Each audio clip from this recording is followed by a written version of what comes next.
makini mani wacho ni makala wasini wacho ni mdomo. Ini makini mani wasini mawara kashi. Ini wacho ni wasini wacho ni makini mani. Ini wacho ni ma.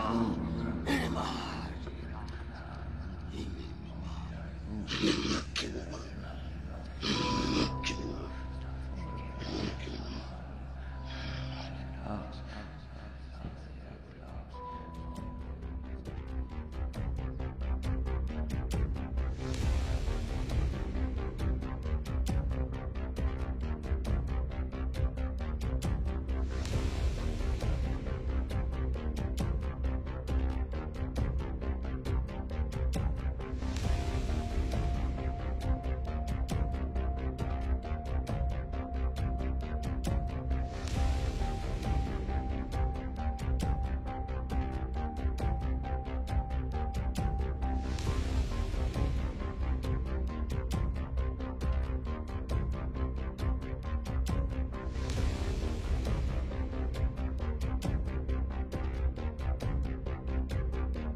Tangu niingie katika hiki chama, hakuna faida yoyote ile niliyoipata. Sana sana tu nimeishia kuwa mnyama. Nimetoa kafara ndugu, jamaa na marafiki walionizunguka. Sasa, ukiwa kama kiongozi kwenye hiki chama, basi unastahili kulipa.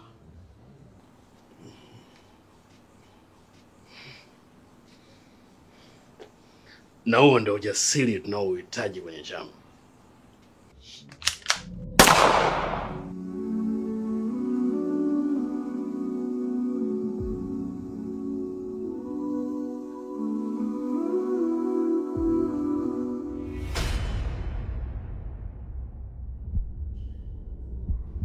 Vevo, hivi unafikiri ukiniua mimi ndio mwisho wa chama?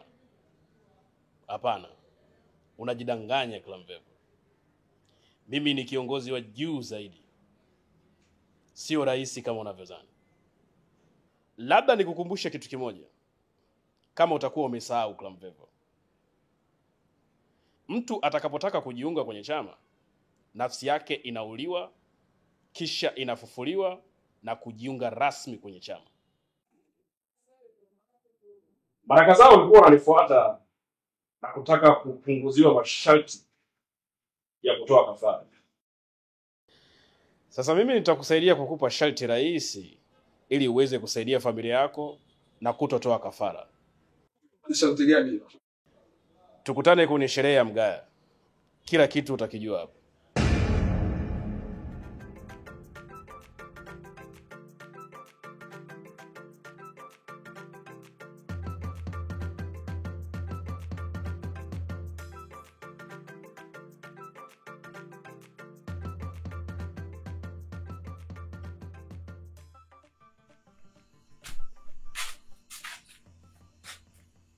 Habari yako mwanangu? Mmoja ukopa?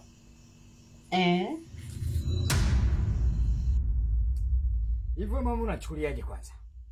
Naomba leo mimi nikuulize hili swali. Kwani mama unachukuliaje? Yaani unazuka maduka yote hapa iliyopo hapa katika kijiji. Wewe umeliona duka langu tulilokuja kukopa, si ndio? Hivi wewe mwanao stajili wewe mama? Mbona wewe hakusaidii? Au tayari mwanao kashagundua kama mamake ni mwanga? Na katika watu labda nikwambie. Katika watu ambao nilikuwa nimekaa napitia hili daftari, ambao mtu wa kwanza nilikuwa nimemuwaza nimpelekee Migambo, wewe ulikuwa namba moja. Basi mwanangu, kwa heri. Kwa heri kwa shari. Hivi mpaka sasa hivi jana kuna shilingi ngapi? Na kudai shilingi 30,000. Mwanao yupo kule mjini anaishia kugawa tu pesa kwa watu, anagawa pesa lakini anashindwa kulipia hata deni.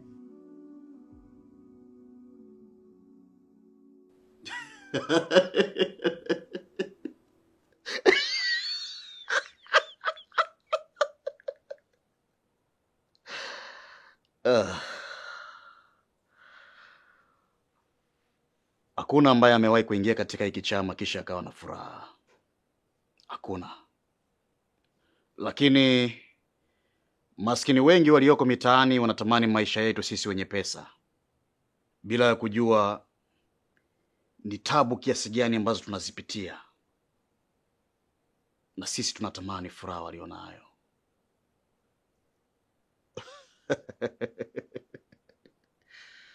Vevo amekwambia atakubadilishia masharti. Lakini usitegemee sharti jepesi, kwa sababu hakunaga pesa rahisi.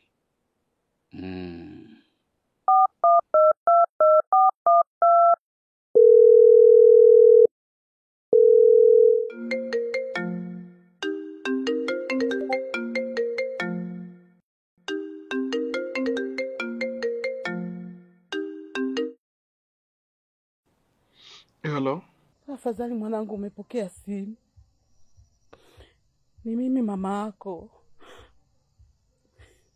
Najua uko bize sana, ila nilikuwa naomba unitumie shilingi 5,000 tu. Tangu asubuhi sijatia chochote tumboni.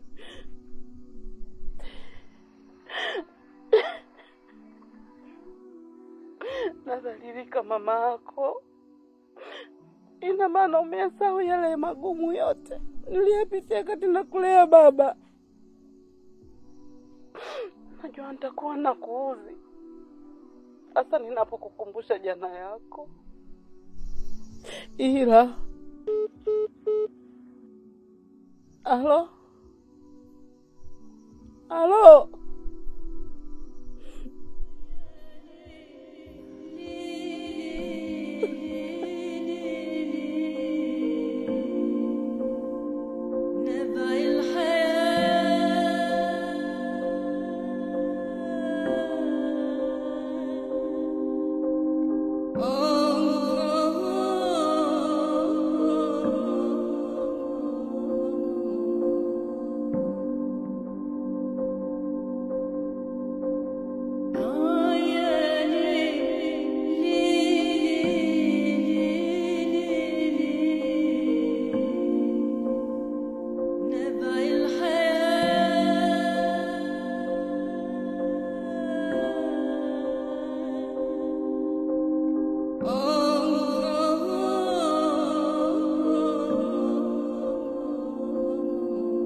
birthday to you.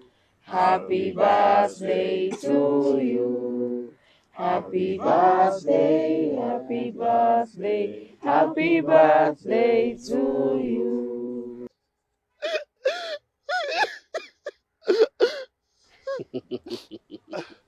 Ongera sana Mgaya kwa kuenjoy dunia tamu yenye raha za kila aina. Nafikiri sisi sote tumekutana hapa kwa ajili ya kusherehekea kifo cha ndugu yetu. Na najua mnajua sisi sote tulikuwa mavumbini, lakini chama kikatupa thamani. Hivyo hakunaga kizuri kinachokosa gharama. Na hii ndio gharama yake. Mgaya, labda niseme tu, wewe ni mwanachama bora sana kwetu, kwa sababu umetuletea wanachama wengi mno. Lakini Mgaya, unaweza ukatumia wasaa huu uliobakia kwenda Paris, German, Dubai, kwenda kuenjoy maisha.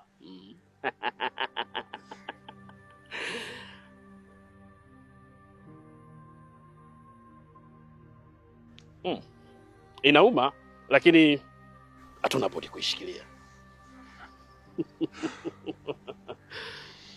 Ni hayo tu ndugu zangu. Tunaweza kutawanyika.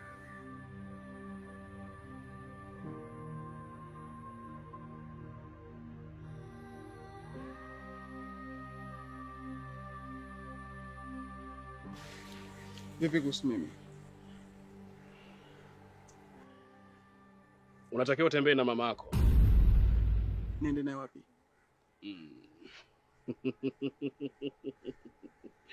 Klambevo.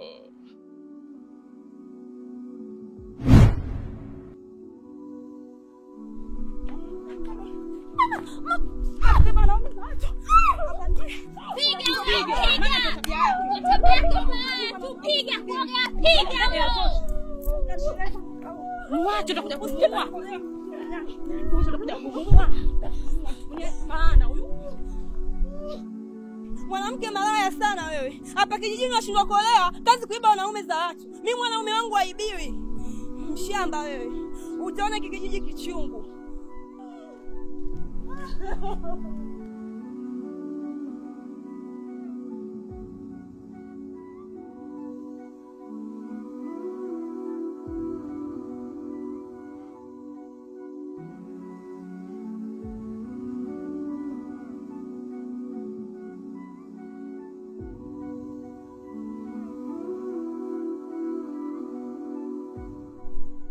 Pole sana mama. Hivi kwa nini mama Aida amekufanyia kitendo kile? Achana na hayo. Achukue chakula ndani ule nimekuwekea. Lakini mama, watu wasema kwamba wewe mchumba wako ni baba Alidi. Na ndio maana hata mama baba yako amekufa. Lakini hicho si kigezo cha kufanya wewe usisome. Nitafanya kila namna, nitafanya kila mbinu ili mradi mwanangu usome. Na sio baba Alidi tu. Awe baba Juma, awe baba Fatuma, awe baba nani? Sijui umenielewa?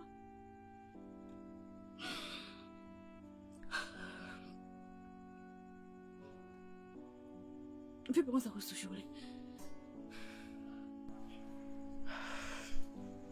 mwalimu amesema kwamba kesho usipopeleka hela mchango atanifukuza.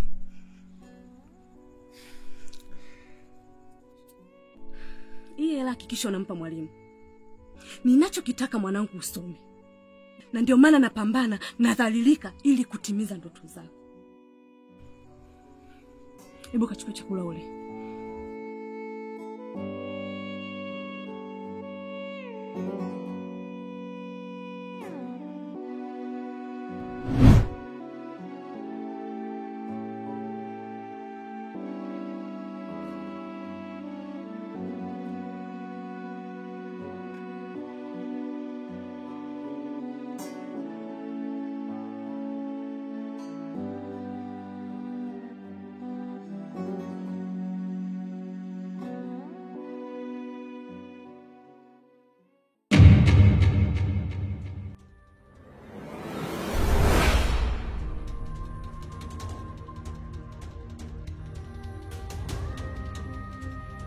Mwanangu, nini tena hiki? Na wanga wangu wote sijawahi kuona kitu kama hiki. Muda. Muda?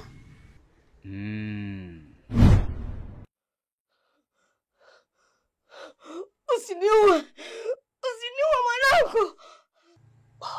Mama, mimi wala sikuja kwa nia ya kukudhuru. Kwa sababu kama ningetaka kukudhuru basi ningekuzuru tangu siku ile. Nini kimekuleta hapa? Kwa sababu nimeokoka. Nimeacha kabisa anga.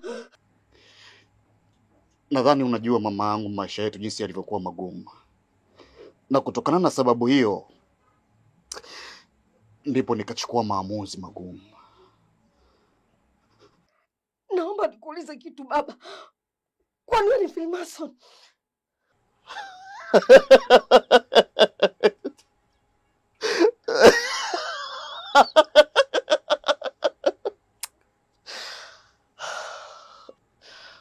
I love you, Mama.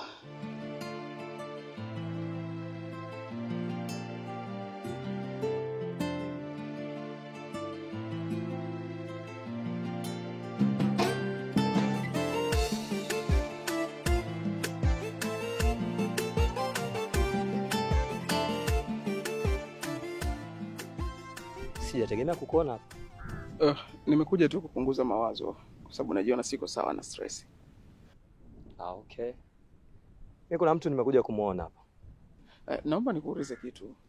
Hivi una enjoy utajiri wako? Inategemea. Kuna muda na enjoy, kuna muda inaumiza.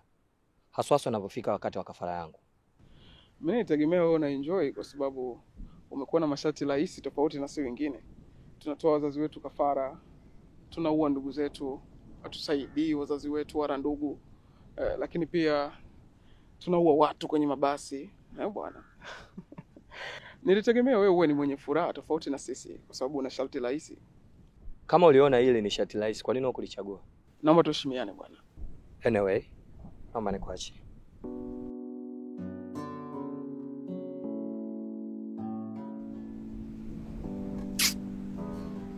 Uzi nini?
Karibuni wanangu.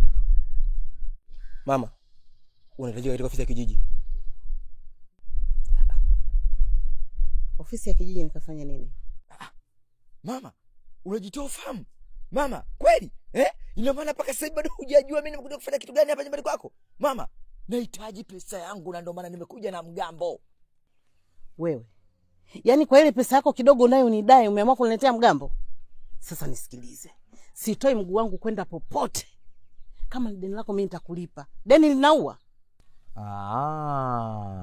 Mama, nilijua tu kama wewe ni mzurumati. Wewe ulikuwa na lengo la kunidhulumu. Mgambo, fanya kazi yako. Unanipeleka wapi? Tukae tuongee jamaa.